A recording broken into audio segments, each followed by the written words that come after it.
Alrighty, aloha mai kako. I'm Brianna Govea, Program Specialist at the King Kamehameha V Judiciary History Center. Mahalo nui for joining our program in honor of Civil Liberties and the Constitution Day, a holiday established in 2013 to commemorate Fred Korematsu's birthday on January 30th. In just a minute, Professor Eric Yamamoto will speak about topics of reparations for Black Americans and the role that Asian Americans play in this process of social healing. You'll notice on your screen, we've shared two of Professor Yamamoto's books. And if you're interested in reading more about his work, I really encourage you to search for them and get yourself a copy. I'd like to give a special thanks to my programming partners who have helped make this event possible. The Hawaiʻi State Bar Association Civic Education Committee and the William S. Richardson School of Law's Fred T. Korematsu Professorship for Law and Social Justice. While the remarks shared today don't necessarily represent opinions of the judiciary, I'd like to thank Chief Justice Mark Rechtenwald and the Hawaiʻi State Judiciary and Legislature for their continued support of our mission and for providing a venue for this discussion. I encourage our Zoom audience to send in questions using the Q&A function at the bottom of your webinar screens. I'll collect any questions that come in, and Professor Yamamoto will spend the last 15 minutes or so after his presentation responding to them.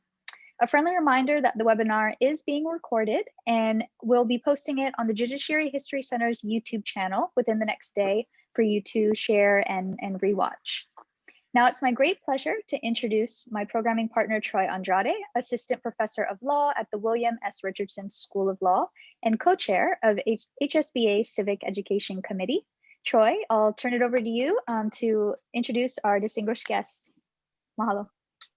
Thank you, Brianna, and aloha to everyone. I also would like to echo Brianna's thanks to the HSBA Civic Education Committee, particularly co-chair Ruth O, who really took a leading oar in putting this program together, along with the Fred T. Korematsu Professorship of Law and Social Justice, and the amazing staff, Brianna included, of the King Kamehameha V Judiciary History Center.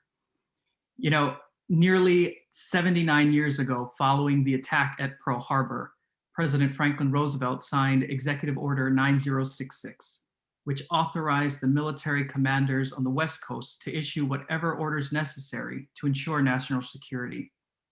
The military issued exclusion orders and curfews. Congress made it a crime to violate the military's evacuation orders. The legal structure was, as one scholar noted, a masterpiece of political buck passing. Indeed, the president's order was vague enough that subsequent decisions could not be attributed to him personally. It was a scheme designed such that no single legal pronouncement explicitly ordered relocation and internment on racial grounds. Nevertheless, the effect of the laws were clear.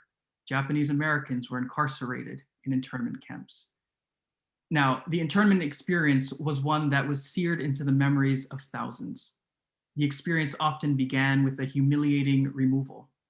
Mary Matsuda Grunwald, an internee at Tule Lake Segregation Center in California, stated, quote, "A few men swore at us and shook their fists.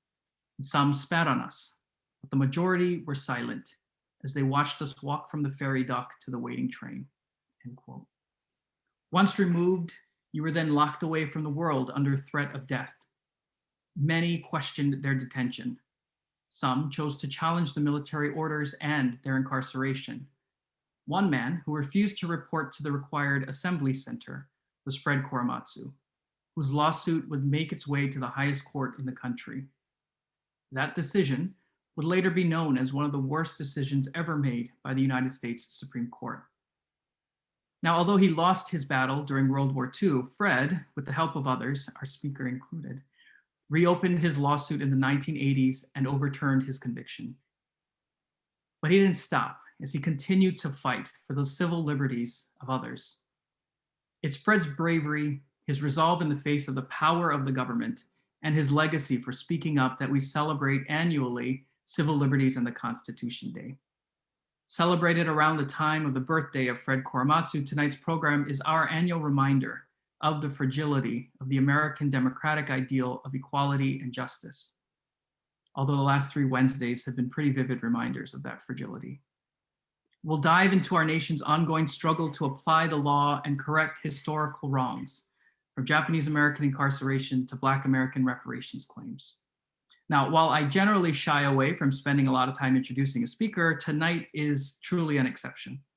We have the privilege and honor to have with us as our featured speaker someone who helped Fred Korematsu and so many others turn the page of injustices of the past.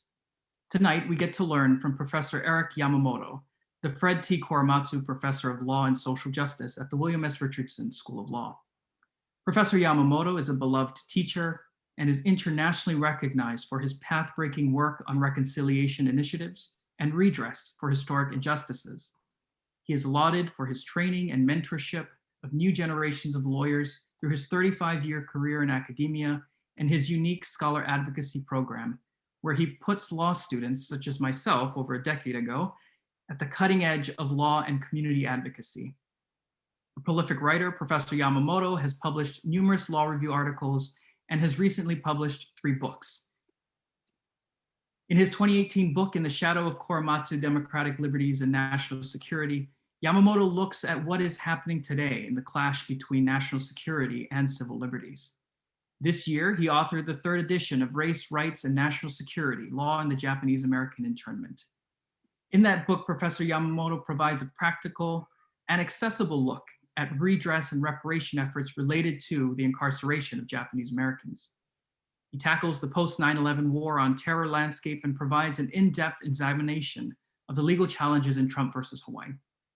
This book closes by teasing out insights and lessons learned or not learned, thereby offering a method for when and how courts should respond to these efforts and highlighting the importance of an informed and active public.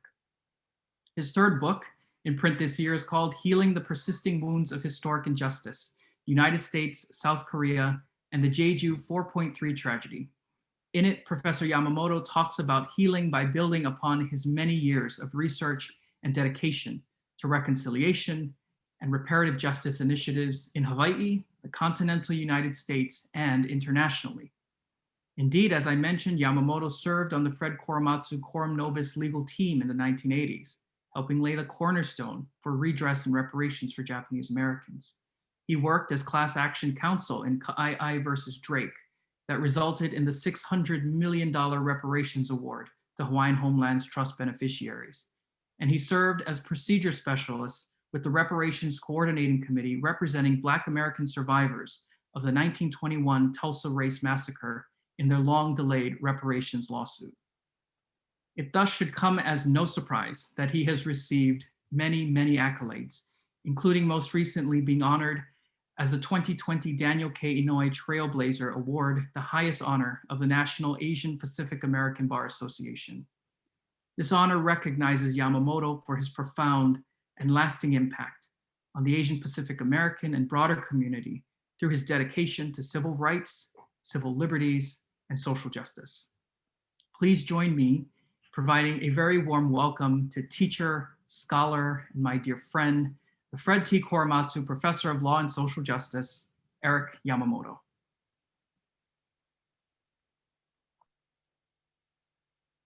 Thank you so much, Troy. Really, from the heart, appreciate it. And to Brianna, and to Bruce O, and the Civic Education Committee, Judiciary History Center, CJ Rechtenwald, my law school, and the Korematsu Professorship, welcome all. I only wish I could see your faces there. I'm used to talking and getting feedback and energy going, so I'm gonna just kind of feel your vibes across the waves. I'll talk today about the present day movement for Black American reparations and its linkage to Japanese American incarceration redress. And I'll do it by highlighting 3 related themes. And you'll hear echoes of the Constitution and Korematsu Day in all 3. So here's a quick synopsis, and then I'll fill in the pieces. Theme 1, do the right thing for Black Americans. The damage of slavery, segregation, and systemic racism persists through generations, and it demands rectification now. Theme 2, do the right thing for American democracy. Rebuild and strengthen damaged American democracy more inclusively, in part through reparative justice for Black Americans and others. Show our Constitution means what it says about equality and freedom.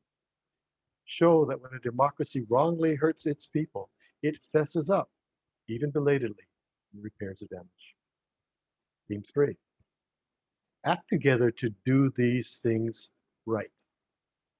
This means all of us, and especially Asian Americans, who have benefited substantially from the civil rights advances fought for by Black Americans, and who've benefited from Japanese American incarceration reparations supported by Black Americans. Tying these themes together is one line. If not now, when? So on to theme 1. Do the right things for Black Americans. Reparations is a term that's been badly misused. It originally meant to repair the multifaceted damage of systemic injustice. But those fiercely opposing Black reparations in the 1990s succeeded in reframing reparations to narrowly mean solely money payments by taxpayers to those years removed from the initial harms. No recognition of the need to repair systemic damage that persisted through generations. Reparations failed in courts, legislatures, and in the public mind. Hence, I prefer reclaiming the original meaning and employing the term reparative justice, a justice initiative that repairs the widespread damage of systemic racism oppression. Reparative justice for Black Americans now casts bright light on addressing police killings, mass imprisonment, discrimination in jobs, healthcare, voting, financing, housing, as well as gross disparities in accumulated family wealth. Reparative justice reaches more broadly. It extends to the wrenching away of self-governance and taking of homelands of Native Americans, Native Hawaiians. And it extends to those vilified for their difference and pushed to society's margins. Think of the effect of the recent Muslim entry ban. More on this later. Our main focus today, though, as Troy mentioned, and Brianna mentioned, will be on the Black American reparations movement and what all of us, and especially Asian Americans, might do in support.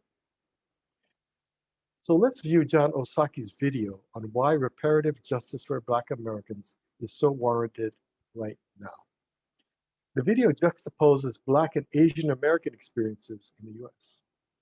And Jon made the video to set up the plenary session of the 2020 National Asian Pacific Bar Association Convention. I spoke on that plenary, and courtesy of the Stop Repeating History campaign, Jon graciously did an intro for you today. So let's take a look.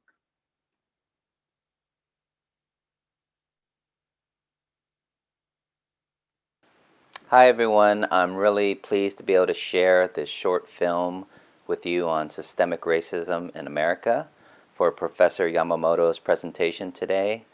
This film was prepared for the National Asian Pacific American Bar Association convention back in November for a plenary session which examined systemic racism and how it's affected the Black and Asian communities here in America, and ways that we have been intentionally divided and opportunities for us to work together. And I think we are in a moment in time in this country when we have to think critically about not only how do we advocate for ourselves, but how do we advocate for each other. And I hope that today's presentation will lead to more discussion on this topic.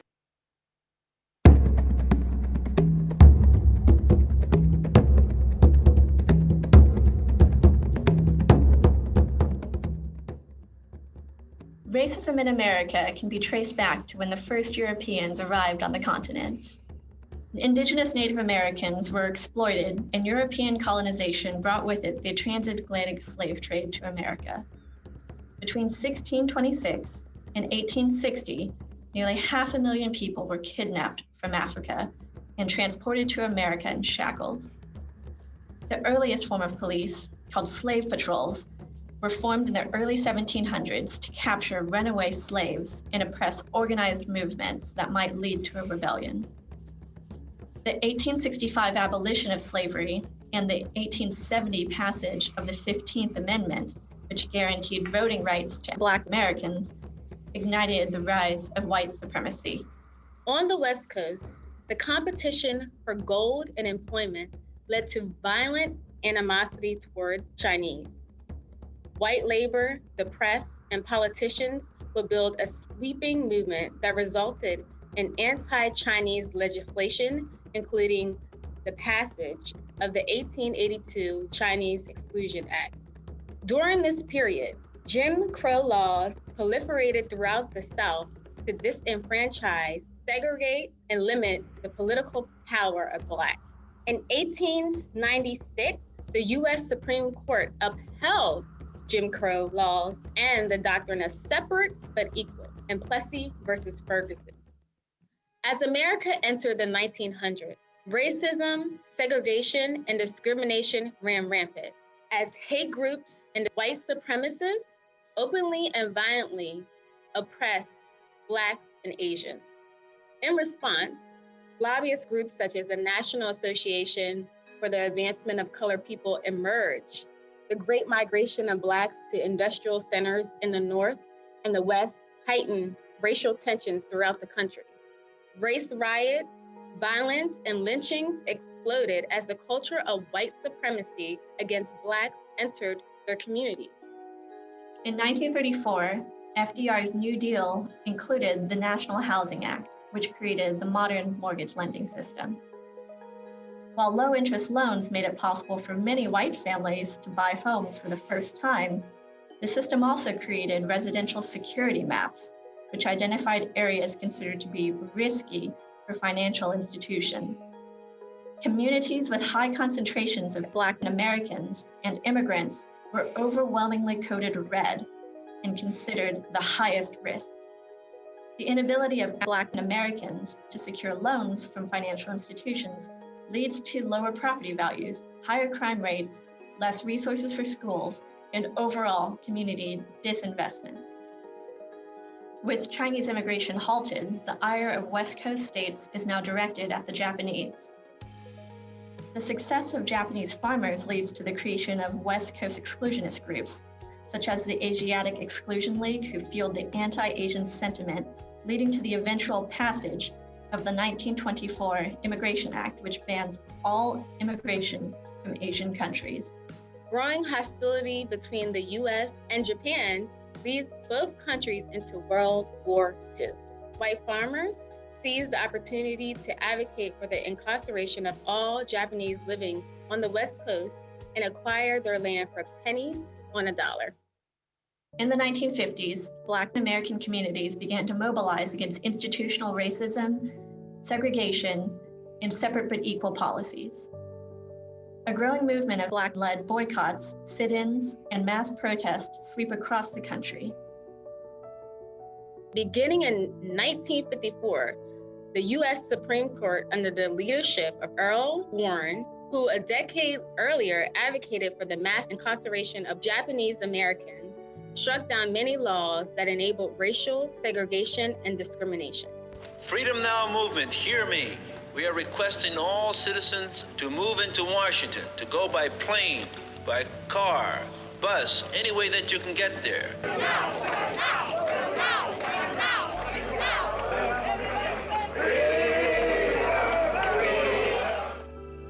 Following the 1963 March on Washington, Congress passed the Civil Rights Act of 1964, which banned discrimination on the basis of race, gender, nationality, and religion.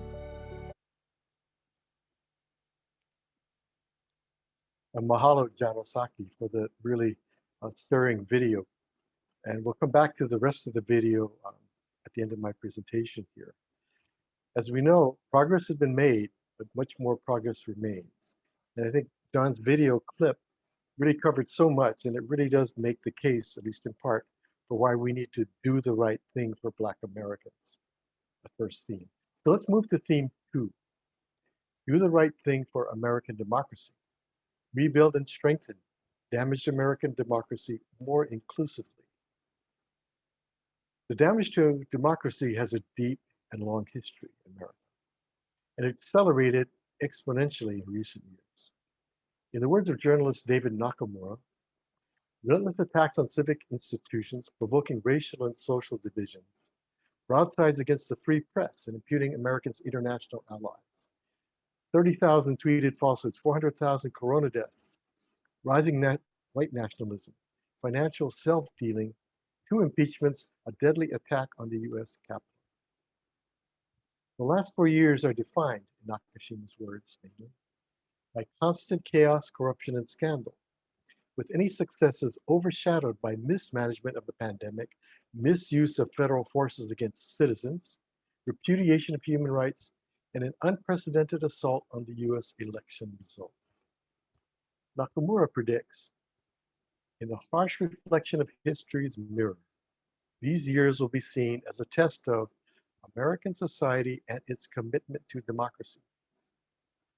The US and its democratic institutions stepped up in recent weeks, but perilously so. So ponder this. What does it mean to be an American living in what many thought to be the world's greatest constitutional democracy, when it turns out that our democracy is incredibly fragile? How do we re-envision and strengthen American democracy? And as a key part of that, how do we repair the damage to people, to the Constitution itself? Specifically, how does reparative justice for Black Americans help build a new, stronger American democracy? Think of the big picture about a potential third Reconstruction. 1864, Abraham Lincoln's second inaugural address. He excoriates slavery, but focuses on unification, not retribution.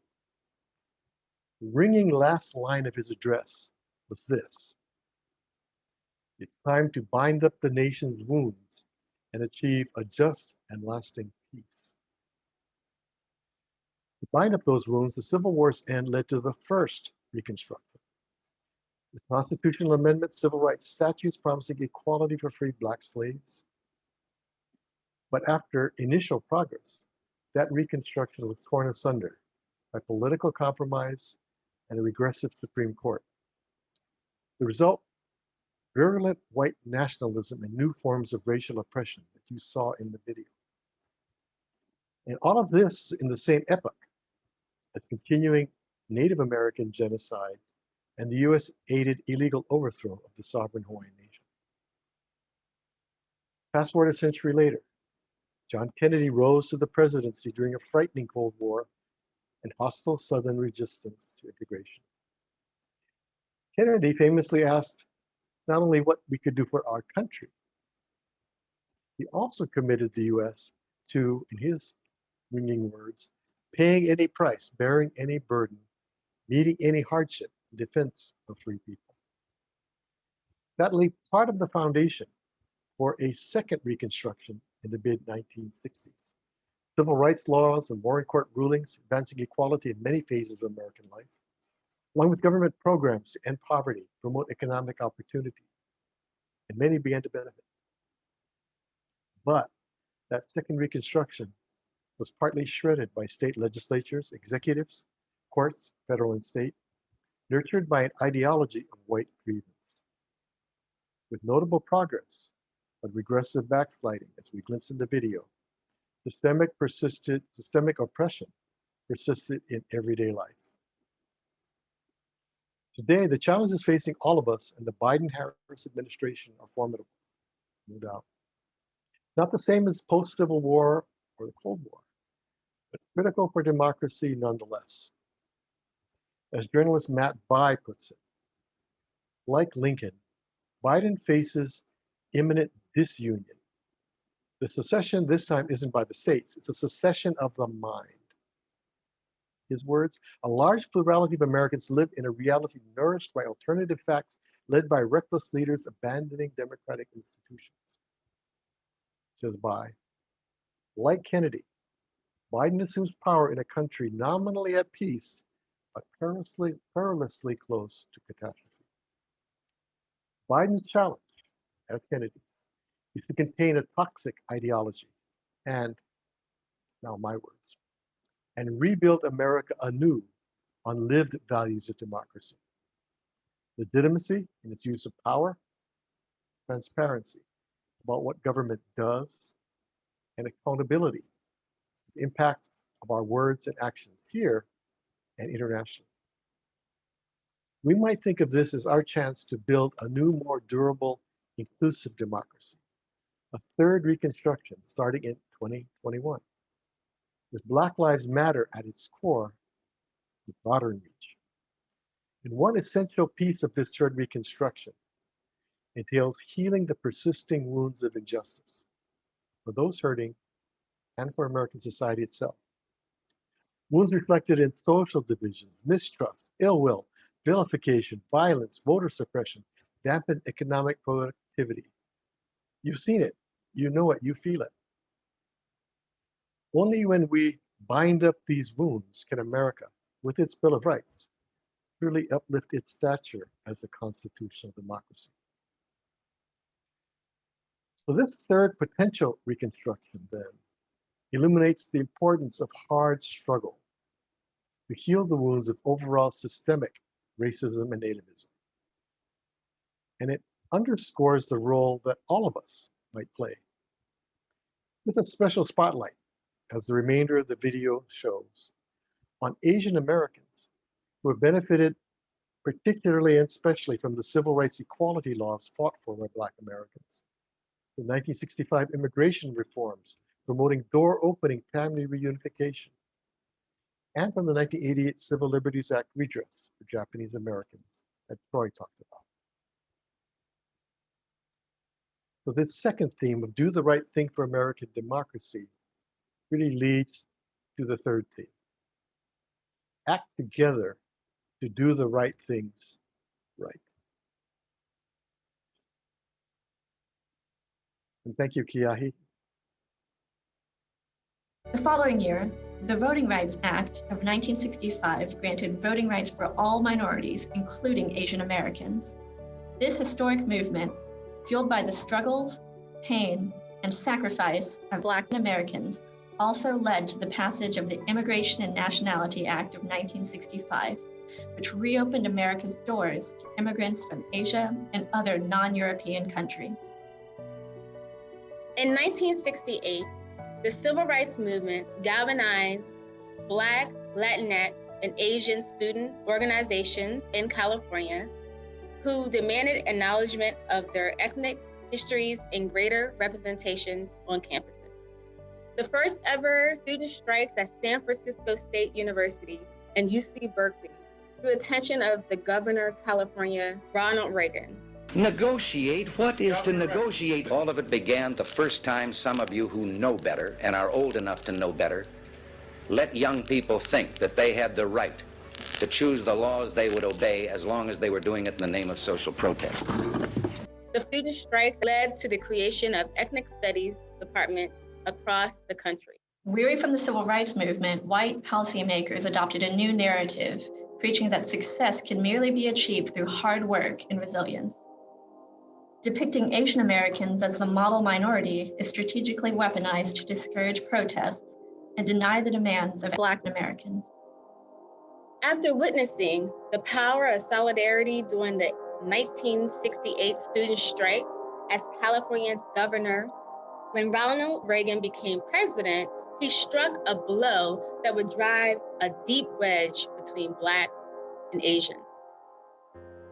While touting his economic policies dubbed Reaganomics, which drastically cut many social programs benefiting Blacks, President Reagan strategically lifted up Asian Americans. I proposed a program to drastically cut back government spending in the 1982 budget, which begins October 1st, and to continue cutting in the 83 and 84 budgets.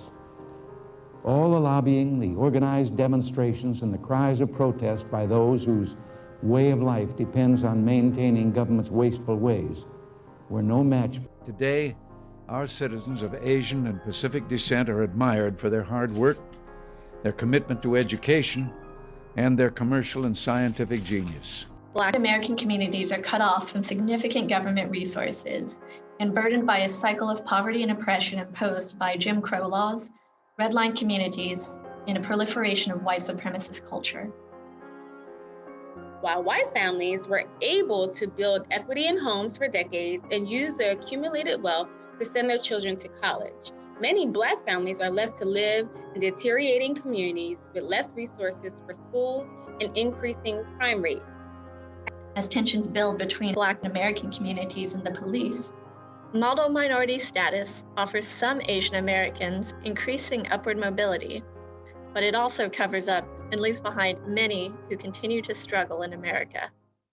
The world has watched George Floyd die under the knee of a Minneapolis police officer. I can breathe. Asian Americans are facing discrimination not felt since the Japanese American internment camps during World War II. Blake was shot in the back 7 times by Kenosha police officer Rustin Chesky from a close distance. We cannot walk alone.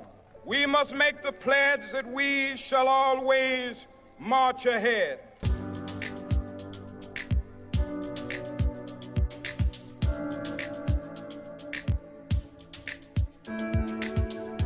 Because they marched, America became more free and more fair. Not just for African Americans, but for women and Latinos, Asians and Native Americans. Financial freedom is our only hope.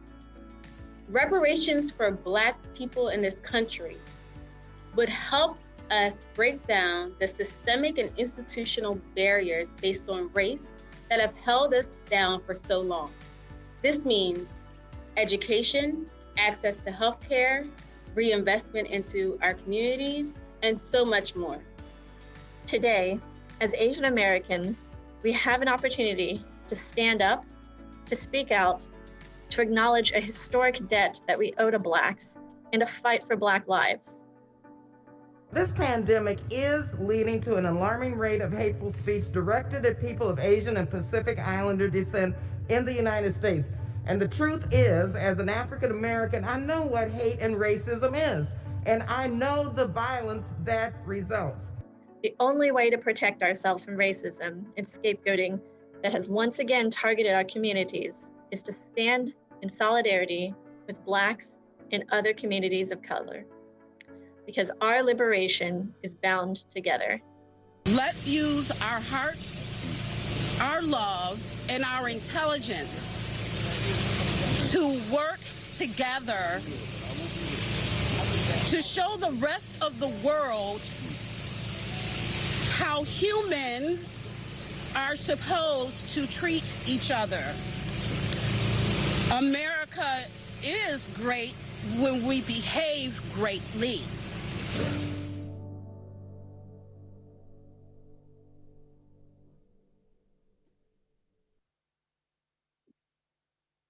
Oh, I get chicken skin watching, especially at the end, Jacob Blake's mother. So theme 3 now. Theme 1, do the right thing for Black Americans. Theme 2, do the right thing for American democracy. Theme 3, act together to do the right things. Act together. So what role might we all play in reparative justice for Black Americans? In rebuilding, actually rebuilding or building a new American democracy. And what role might Asian Americans play? Let's make this all real with a story. And as Troy knows, I like to tell stories, whether it's about litigation or work with community groups or work with Troy. Troy was one of my scholar advocates a long time ago before he became a total star on his own now as a professor, a wonderful head of our Ulihua program at the law school. So here's the story. 1991, here in Hawaii, state capitol. The ceremony presenting the first reparations check to the 90-year-old World War II internment survivor, a wonderful woman of great strength, gray hair. But tears of joy were mixed with sober reflection. Black American groups strongly supported the 1988 Civil Liberties Act, with its presidential apology and individual reparations, public education fund. Representative Ron Dellum spoke passionately from the U.S. House floor. So the words then, 1991, of a Black American woman haunted me. She said, the apology to and reparations for racially incarcerated Japanese Americans was so appropriate and so justified. The source of my ambivalent reaction was at first hard to identify. I realized it was related to a very dark, brooding feeling that took root in the soil of why them and not me. Those words were poignant then, and they still resonate. Why then, why them, Japanese Americans, and not me? Why reparative justice not yet for Black Americans? In the midst of Black Lives Matter and revelations of deep, continuing systemic injustices, those words are catalyzing for all. One way to frame the challenge is this. How do we, with our diverse histories and present-day struggles, work as allies with others, and especially Black communities, to prevent it from happening again? To Black Americans, to anyone. And by it happening again, I mean the deep injustice, police violence in the streets, overt implicit bias, workplaces, anti-immigrant animus, prolonged separation of children from parents at the borders, Muslim entry bans, bars on transgendered persons, the continued defilement of indigenous lands, the derogatory stereotyping, harassment of those appearing different from a mythic mainstream. And preventing it, broadly framed, from happening again, I suggest is really a two-step. Step one, how do we stop the systemically bad that's happening now? Step two, how do we heal the persisting wounds of historic and continuing injustice? How do we stop what's going on now? How do we repair the damage of what's already occurred? So Jacob Blake's mother put it eloquently at the end of the video. America is great when we behave greatly.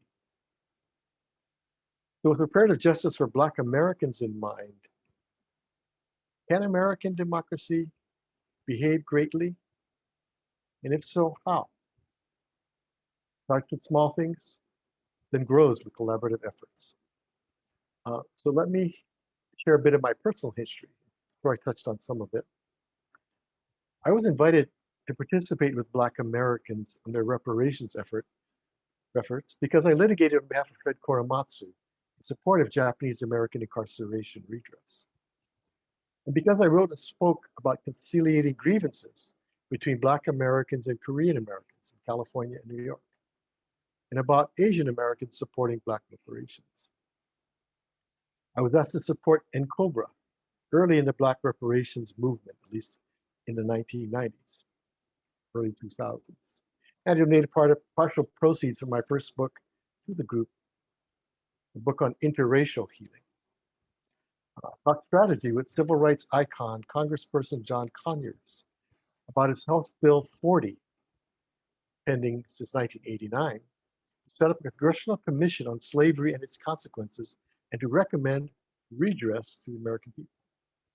All patterned after the Congressional Japanese American Internment Investigative Commission that led to the 1988 Civil Liberties Act presidential apology, over $1 billion in reparations payments, and public education programs.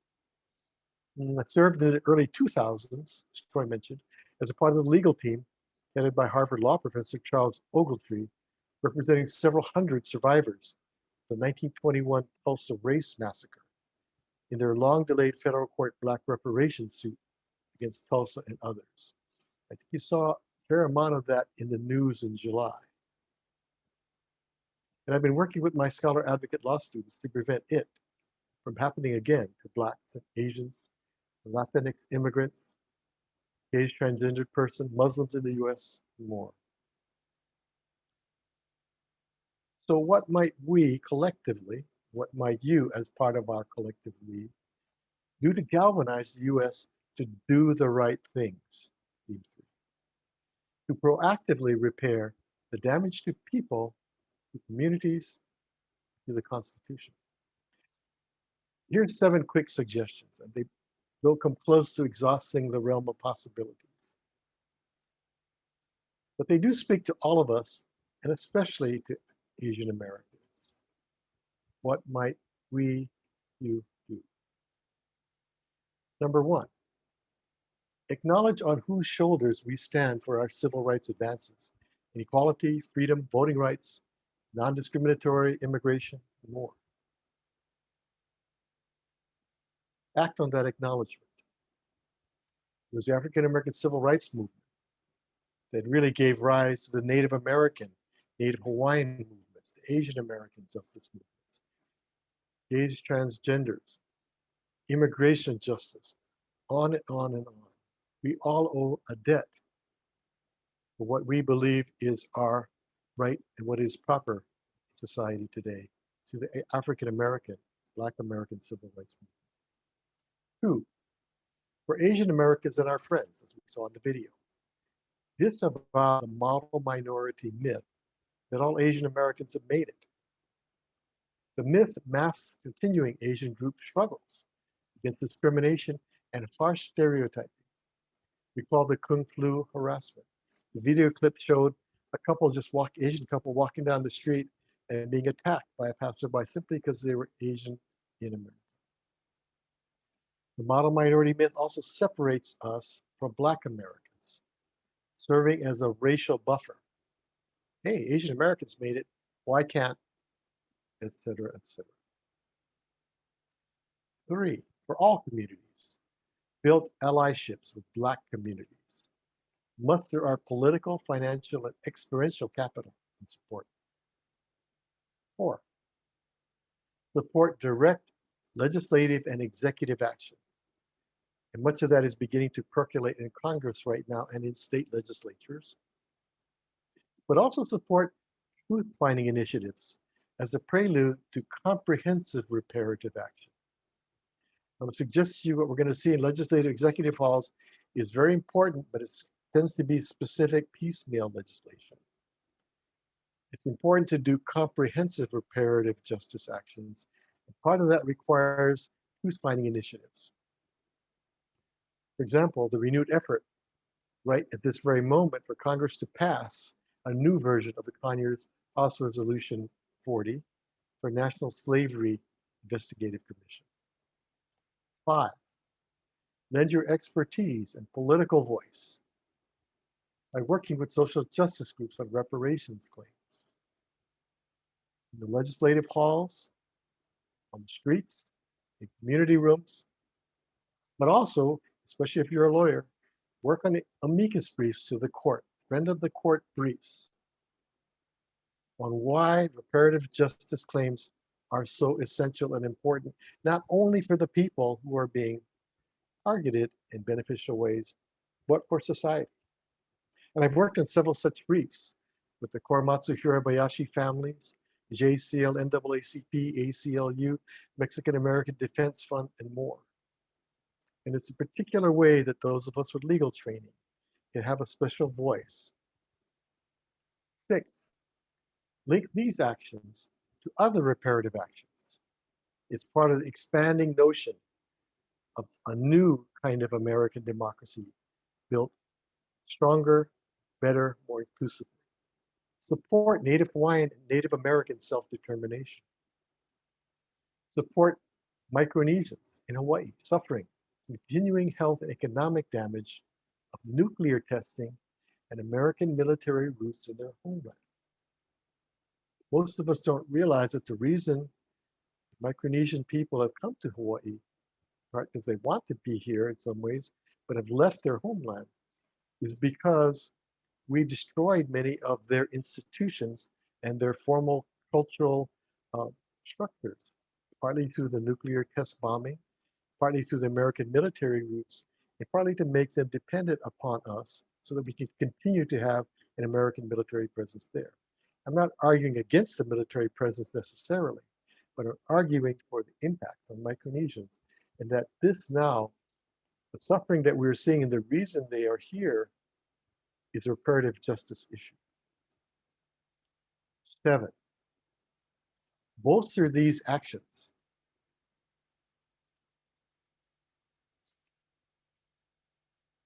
Bolster these actions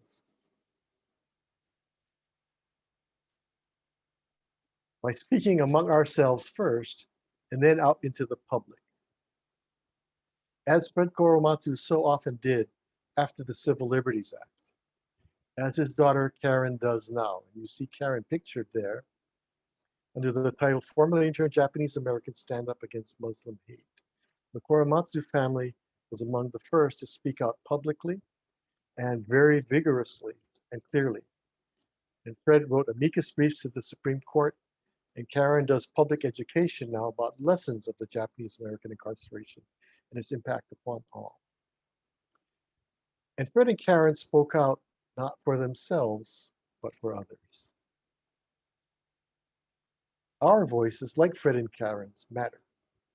Forums, legislatures, op-ed pieces, schools, churches, social media, scholarly essays, and more. Speak among ourselves and then speak out. All of this so that it will not happen today or tomorrow again to Black Americans or to anyone struggling against injustice. All of us behaving greatly as a part of the Third Reconstruction can help transform the Black American justice advocates' question, why them and not me, into a broader declaration about justice now for Black Americans, and indeed about pathways to justice for all.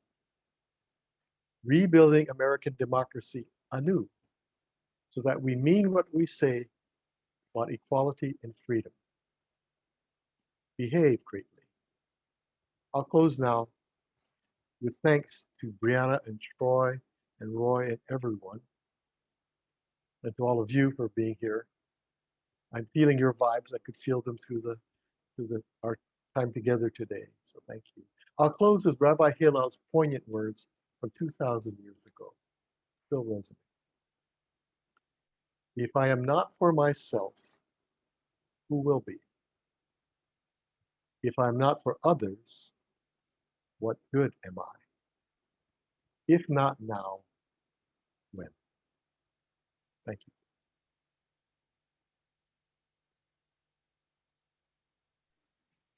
Mahalo, Professor Yamamoto, for sharing that great wisdom and advice. I'm in awe still listening to what you just shared. I think we all can take a page or a chapter from your life story on how to be a true committed ally to all the communities suffering injustice locally as well. So thank you so much again. It's really an honor to listen to you tonight. I want to read a question that came in. And again, I encourage our audience to send in any questions in the Q&A function. We have about 10 minutes. So the question is, to what extent can we extend the constitutional arguments, principles, and analysis being advocated here to Native Hawaiian reparations, to other citizens of the Kingdom of Hawaii at the time of the overthrow, and its present-day descendants? Are the arguments more compelling if we argue for reparations under the Hawaii Constitution? How far can these arguments take us before they become counterproductive and unconstitutional? And thank you, Brianna, for sharing that particular question. And thank you for the person who submitted it. It's a really powerful and insightful question. And of course, it has so many dimensions to it. I can only touch upon a couple, as I just heard in that question. So part of the question, I think, is reparative justice an important rallying cry or theme for Native Hawaiians? Now, of course, Native Hawaiians have different views about what reparative justice might look like, different ideas about the appropriate remedy for the acknowledged, clearly present illegal overthrow of the sovereign Hawaiian nation. But given those differences, I will suggest to you that the idea or the concept of reparative justice is a very, very powerful one. And it can serve as a rallying point for many disparate groups, even with different kind of ideas of what specifically should be done. And it's powerful because it's embedded in our American Constitution, the notions of equality, due process. But it's also embedded in human rights, international human rights norms of what to do when international human rights have been violated. And pretty clearly, the American illegally aided overthrow was not just illegal because for a variety of domestic law reasons, but under international law standards. Reparative justice means repairing the damage. People think of it as money, but it's much more than money. It's part of it. It could mean restoring lands. It could be rebuilding, helping rebuild cultures. It could be restoring any number of forms of self-governance. And so reparative justice provides an umbrella concept that people can rally upon, built in American law and international law. So you need not fit your arguments narrowly within the existing law, whether it's existing constitutional provisions or existing case law.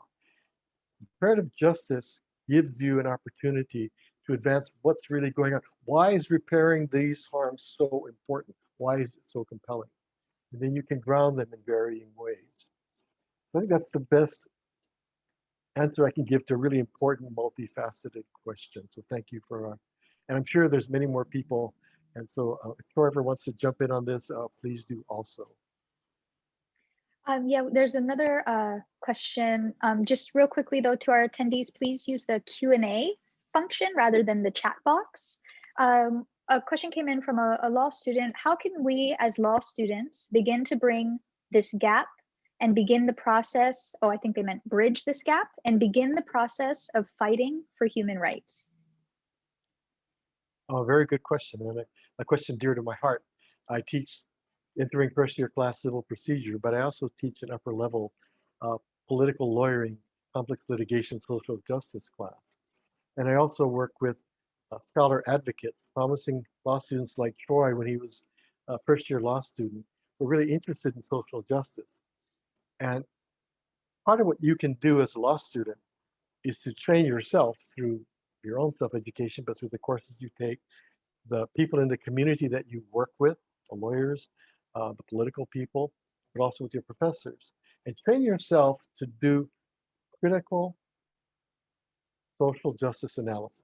You have to go beyond reading the law book and reading the rules of civil procedure and reading cases. You've got to go beyond that to really figure out what's going on behind the law and how does law operate oftentimes to oppress people, at least historically, and how does the law and the legal process at times open up possibilities for liberation. And then you have to dig beneath the surface of the traditional law study. So part I want to encourage you to do that in your study. But then I also want to encourage you to find ways, whether it's in your course of study or in your community work or in your personal life, find a way to engage with ongoing social justice controversies. Lawyers and law professors tend to look just back in the past, and we tend to want to just comment and analyze what happened. And that's important.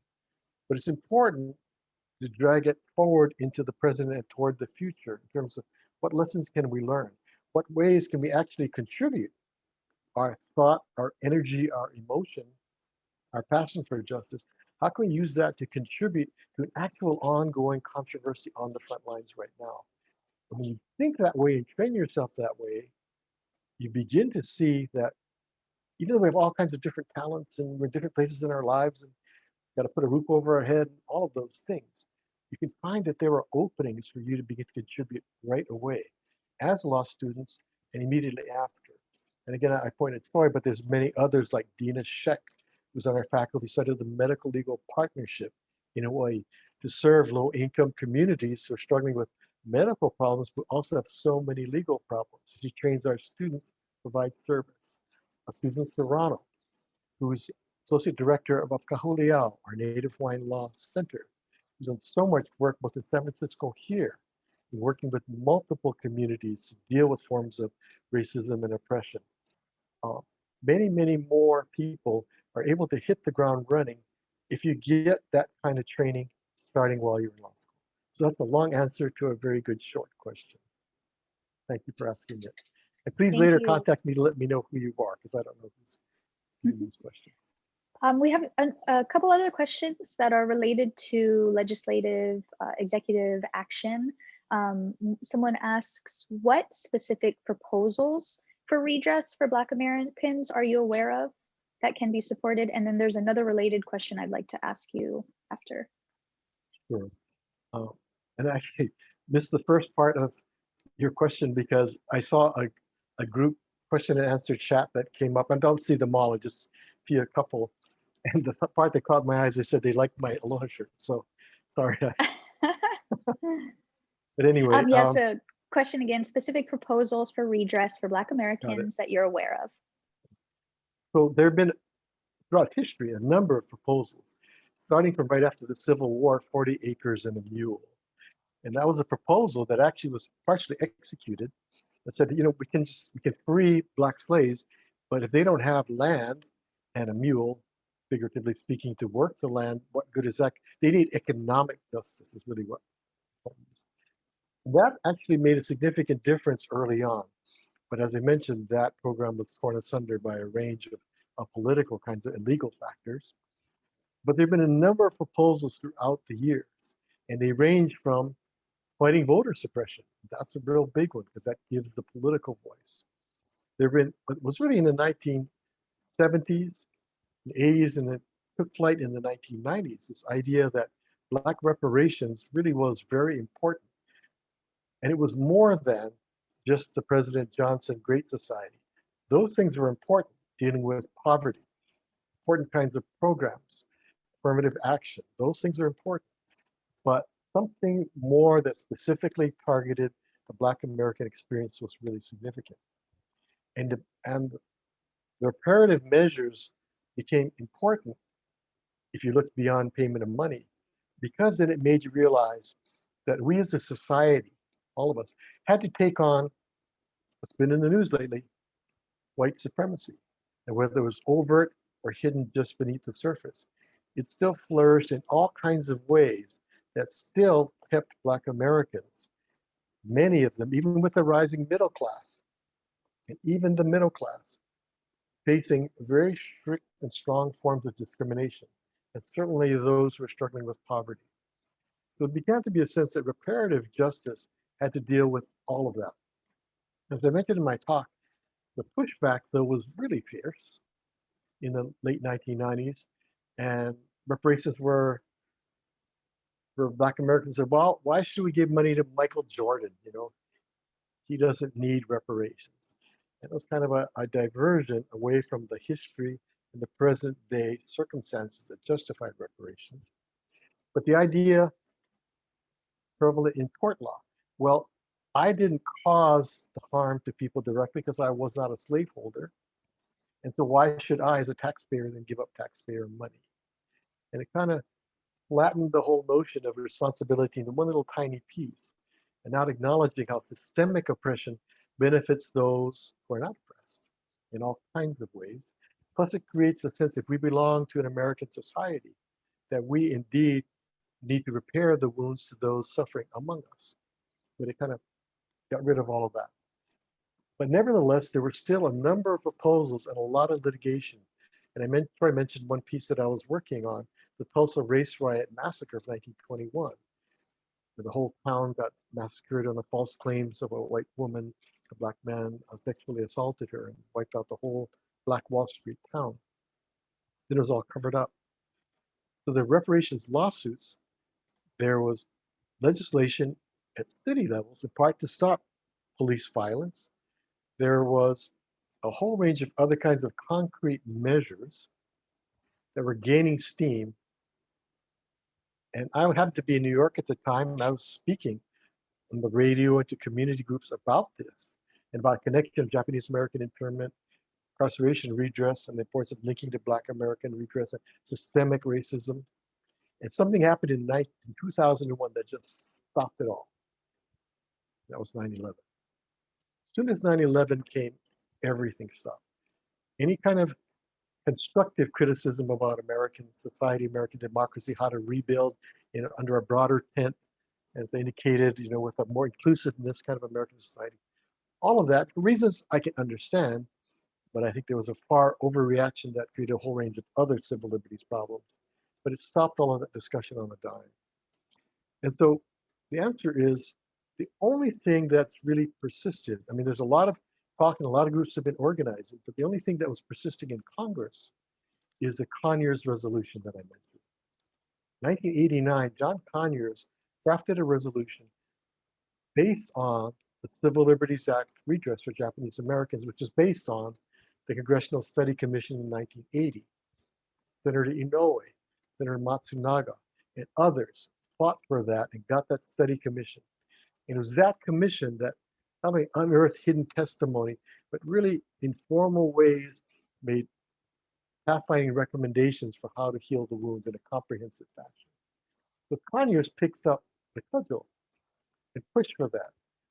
And he's pushed for that every single year of his life until he recently passed away.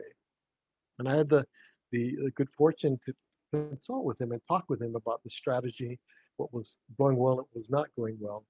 And he saw that while the case for African American, Black American reparations was so clear, he said, why do we need to even do this? Yet there was so much resistance, so much lack of understanding, so much lack of a public consensus coming together about why this is important.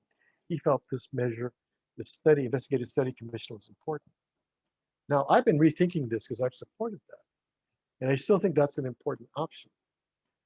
However, the Black Lives Matter movement and the incredible press and the incredible journalistic reports, incredible scholarly reports, the kind of work that Brianna and Ruth and the Judicial History Center, the Civic Education Committee, the Bar, Korematsu Professorship are doing to really put all of this on the table, and not just in sound bites, but now in in-depth kind of study. This may take the form of a collective global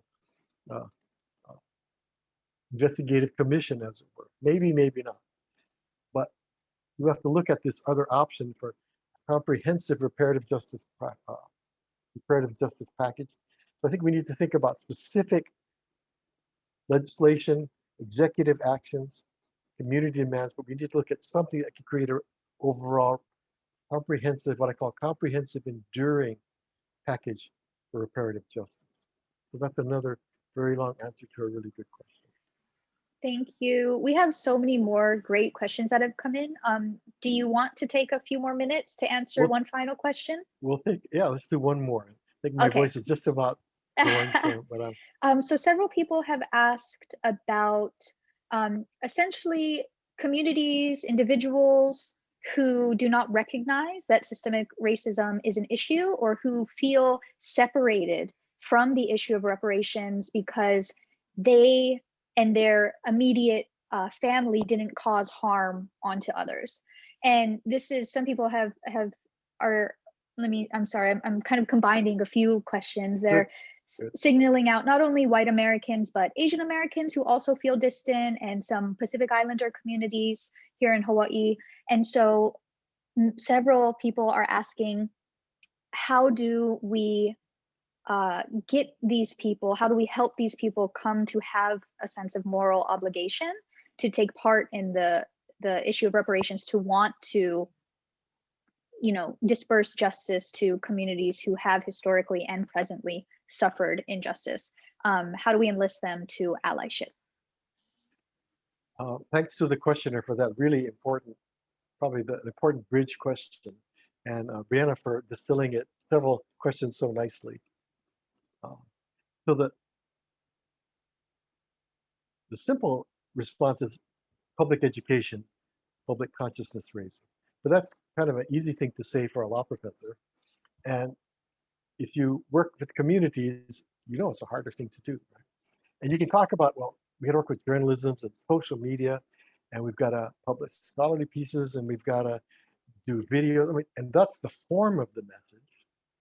But how do we get people to want to watch it, want to learn, and how can we do it in a way to bring people with an open mind, as opposed to, it's not me, I don't experience that, I didn't do it, don't point a finger at me.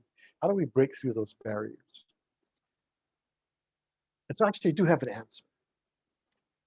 And I think it's a real answer. It's not the only answer, but it's a real answer. And I'll draw back to the Japanese American Government Congressional Commission. That commission had 9 commissioners appointed with various political backgrounds and various viewpoints. And I think a number of them were very skeptical about whether there should be any kind of recommendations for reparative justice at all. It was, we'll take a look at this, but it's a long time ago, on and on.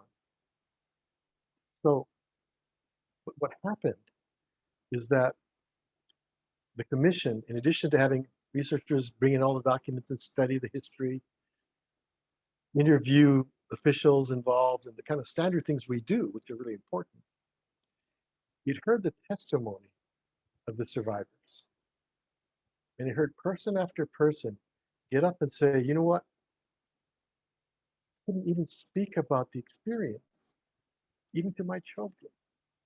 But you know, I grew up in America believing in the Constitution, believing in democracy, believing in freedom and equality. And I knew that my family and my neighbors and my communities, Japanese Americans on the West Coast, we didn't do anything wrong. We were loyal Americans. Yet here we were told by the media, by the press, by our neighbors, then by the military, by the governor, by the attorney general, by the president, and then by the Supreme Court, that we were guilty of disloyalty. It created a dissonance in us, deep in our gut, that we could not resolve. We had lost our voice. We had lost our belief in what American democracy meant. So they told these stories, but the real stories about what it was like. It moved all the commissioners. Hearing those real stories moved the commissioners then to look at all of the documents that the Congressional Commission looked at, that the Quorum Nobis litigation team that I worked on for Fred Korematsu, and we had Gordon Hirobayashi and Minya Sui, our Quorum Nobis teams. Then we could look at all of these documents showing that there had been no military necessity to justify the mass racial incarceration in World War II. Moreover, the key leaders in our government knew that at the time they initiated and carried out the mass incarceration. And moreover, the government had lied to the Supreme Court in order to get the court to legally uphold the constitutionality of the incarceration. But all of that stuff, that technical stuff, the historical stuff was really important. And it contributed to the Quorum Nobis victories, and it contributed to all of the Civil Liberties Act decision making. But it really was the storytelling, the personal stories that engaged so many different people. And so my short answer to short ending to a long answer to a great question is that it's the human stories, it's the people's stories set in context that are what open people's minds and hearts so that they can then take it, wow, I did not realize the extent of this. I did not realize the continuing suffering that gets passed on through generations. And that's an important point. My Japanese American friends, the people who led our Quorum Nobis legal team, Del Minami, Don Tamaki, San Francisco, whose parents had been interned, they had suffered through the suffering of their parents, even though that was passed on quietly. So in many ways, it goes back to the law student's question, what can you do? And even if you're a law student, and maybe you didn't directly experience something, but you might have experienced it indirectly to your parents, your uncles, your aunties, your communities. That means that you have a stake, a very direct personal stake, in telling their stories and in doing this kind of reparative justice work. I think I'll stop. Thank you so much, Professor Yamamoto. Again, I'm in awe. I'm very thankful for you to be here tonight to share your mana'o. And I want to thank Troy as well for helping facilitate this program, and Ruth O, HSBA Civic Education Committee. Yeah, my coworker Keahe for assisting with the tech on this program. Yes, Keahe, great job. And all of our attendees, thank you so much. We've gone a little over time, but we're very grateful for you sticking around with us for a little bit. Troy, do you have any closing remarks you'd like to make? No closing remarks. Thank you, Eric. That was wonderful. Yeah. Happy New Year. All right, well, with that, please everyone take care. Again, the presentation has been recorded and we'll be sharing it on our YouTube page in the next day. It should be up. So thank you very much. Mahalo to all my everyone. friends Have a out great there. night. Thank you, Brianna. Bye.